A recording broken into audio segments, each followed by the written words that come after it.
To our classes में बहुत ही ज्यादा स्वागत है जी। I hope you guys are very very fantastic. आप लोग बहुत बढ़िया है, बहुत अच्छे से प्रिपरेशन कर रहे हैं जो भी अपकमिंग एग्जामिनेशंस है, रिसर्च एग्जामिनेशंस है और इंटीग्रेटेड पीएचडी से रिलेटेड जो भी एग्जाम्स है। सो आई होप बहुत अच्छे से आप लोग की प्रिपरेशन चल रही है। चलिए हम लोग बात करेंगे सीएससी और नेट जेआरएफ के बारे में। And yes, CSIRUGC net exam which is one of the most prestigious examination of India। बहुत ही इंटरेस्टिंग एग्जाम होता है, बहुत ही बेहतरीन एग्जाम होता है। अगर हम लोग इसके बारे में सीएससी नेट के बारे में फिर जेआरएफ पोजीशन के बारे में बात करें। Now the question arises is this particular examination, ये जो एग्जाम है क्या ये डिफिकल्ट है, काफी ज्यादा डिफिकल्ट है? Is it really difficult or can we crack this particular examination? क्या हम आसानी से इसको क्रैक कर सकते हैं? तो देखिए आंसर जो है, पहले मैं अपने बारे में बता दूं। I hope you're familiar. I cleared CSIR NET JRF with a great percentile, all India rank, NET भी क्लियर हुआ है, गेट भी I cracked, NII and many, I guess almost all PhD national level examinations are cracked. So the thing is, if we talk of this exam or any other research examination, तो yes we can crack this exam। हम लोग इसको जो है clear कर सकते हैं। Net ही नहीं, खाली नेट ही नहीं, इवन जेआरएफ जो है हम लोग निकाल सकते हैं। So if we talk of all research based examinations, जो भी आप रिसर्च पे आधारित जो एग्जाम्स हैं वो दे रहे हैं, चाहे वो कोई भी एग्जामिनेशन हो गया, इंटीग्रेटेड पीएचडी भी हो गया, इवन आई वुड से कि एमएससी एंट्रेंस भी हो गया, because you might be preparing for like PhD further, जो एमएससी के लिए अपीयर कर रहे हैं, तो उनके लिए भी ये जो है हेल्पफुल है ये वीडियो। तो ऑल रिसर्च बेस्ड एग्जामिनेशन, तीन चीजें हैं, थ्री इंपॉर्टेंट थिंग्स, बहुत ही इंपॉर्टेंट। एक है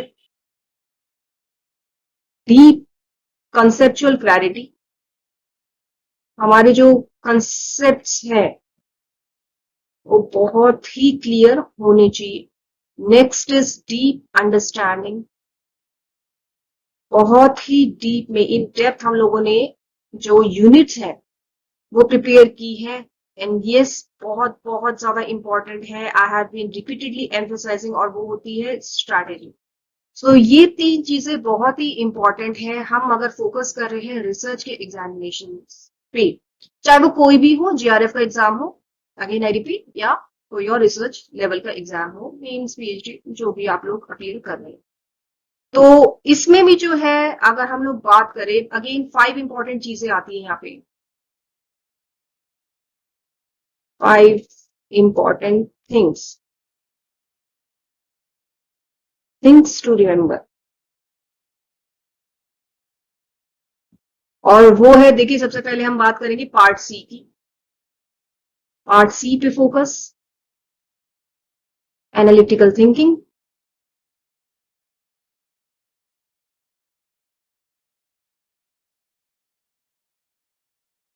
part B,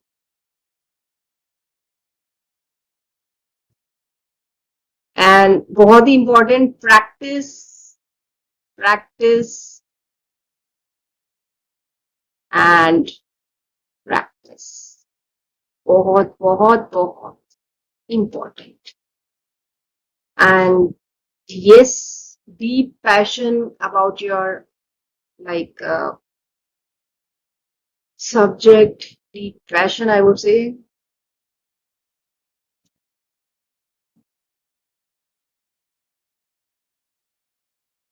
negative marking focus, ये सब हम लोग डिस्कस करेंगे कि क्या क्या चीजें हैं जो बहुत ही इंपॉर्टेंट होती है इंडिया इस एग्जाम को क्लियर करने के लिए। तो चलिए स्टार्ट करते हैं पार्ट सी से।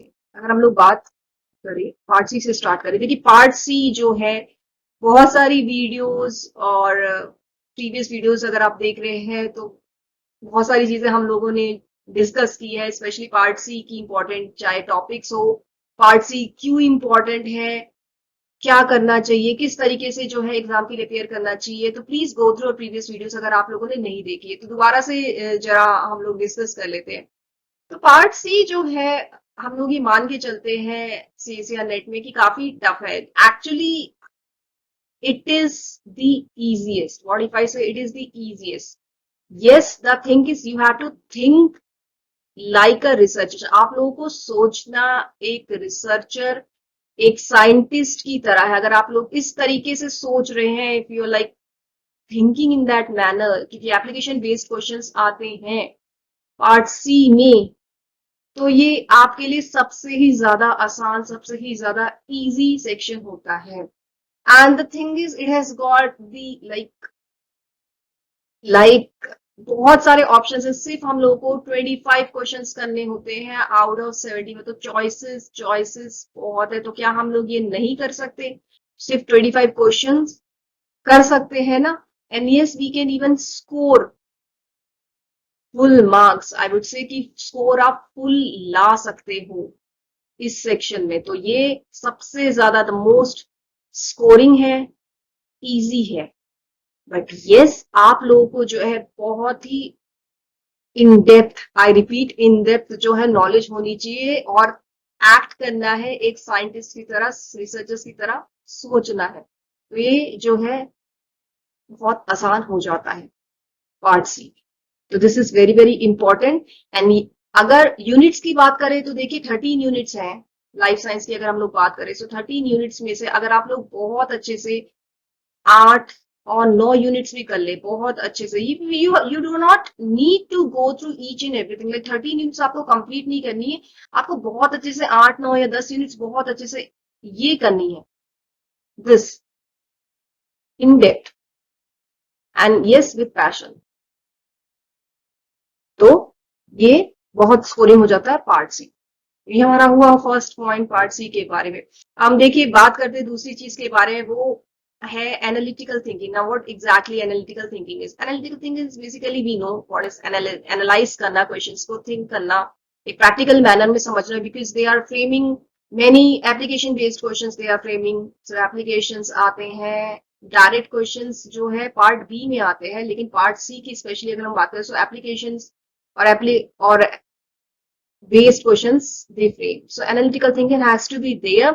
तो बहुत ही आपको जो है क्वेश्चंस को बहुत ध्यान से पढ़ना है, read the questions carefully and then interpret, उसको समझना है क्वेश्चंस को कि वो पूछना क्या जा रहे हैं, सोचना है, इंटरप्रेट करना, उसका आंसर सोचना है, and then you should pick the correct option.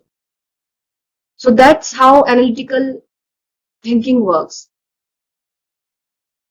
तो सबसे पहले आप लोगों को जो है क्वेश्चंस जो है, क्वेश्चंस को टाइम देना। ये नहीं कि बस क्वेश्चन सुपरफिशियल पढ़ लिया, समझ में आ नहीं रहा और टिक कर दिया कि भाई यही answer. Direct questions we know. अब there is no more rote learning. ऐसे ये जो है क्वेश्चंस नहीं फ्रेम होते हैं रिसर्च एग्जामिनेशंस में। तो क्वेश्चंस की जो है अंडरस्टैंडिंग आई वुड से बहुत जरूरी है। उसको आपको इंटरप्रेट करना है, सोचना है, और उसके बाद में यू हैव टू आंसर।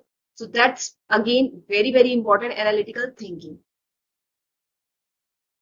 अब चलिए बात करते हैं हम लोग अपने फेवरेट पार्ट बी। तो पार्ट बी की अगर हम लोग बात करें इस एग्जाम में, सीएसईआर नेट एग्जाम के बारे में, तो ये जो है डायरेक्ट क्वेश्चंस आते हैं। So direct questions they mostly frame. But yes कभी कभी ये हो जाता है बहुत सारे जो क्वेश्चंस होते हैं वो हम लोग को यहाँ पे डायरेक्ट है, लेकिन समझ में नहीं आते कि ये कहाँ से उन्होंने उठा लिया। So from which topic, basically I would not से यूनिट, विच टॉपिक, कुछ नया ही वो लोग जो है क्वेश्चंस फ्रेम कर देते। तो which topic and what kind of question कहीं से भी कभी कभी ले लेते हैं। But the thing is again good news ये है कि ये जो है आपके पास अगेन बहुत सारी चॉइसेस है, चॉइसेस बहुत है। तो ये भी अगर मैं स्कोरिंग की बात करूं तो ये भी काफी स्कोरिंग सेक्शन है। बट प्लीज ये ध्यान रखिए कि आपको जो है सारे अटेम्प्ट नहीं करने question. Do not attempt all the questions if specially if you are not confident. अगर आप कॉन्फिडेंट नहीं है तो सारे क्वेश्चंस के आंसर्स नहीं कीजिएगा। पहले वही वाली स्ट्रैटेजी आप लोगों को लगानी है कि सोचना है यहाँ पे कि क्या वो पूछ रहे हैं। पार्ट सी की तरह यहाँ पे नहीं है कि काफी कुछ इन डेप्थ सोचना है। यहाँ पे जो है डायरेक्ट क्वेश्चंस आ रहे हैं, लेकिन हम लोग जो है ओवर कॉन्फिडेंस में यहाँ पे स्कोर जो है हमारा कम हो जाता है। So please do not be over confident. Over confident नहीं होना है इस पर्टिकुलर सेक्शन में। सारे अटेम्प्ट नहीं करने हैं आप लोगों के questions. I repeat, these are pretty direct questions. So understand और सोचिए कहाँ से है। तो वही वाले क्वेश्चंस आप लोग कीजिएगा जिसमें आप लोग जो है कॉन्फिडेंट है। Confidence has to be there. And if you have gone through our previous videos, उसमें हम लोगों ने बताया है कि आपको जो है 60-40 और 70-30 प्रोबेबिलिटी वाला जो ट्रिक है वो अप्लाई करना है। So please go through our previous videos. I repeat,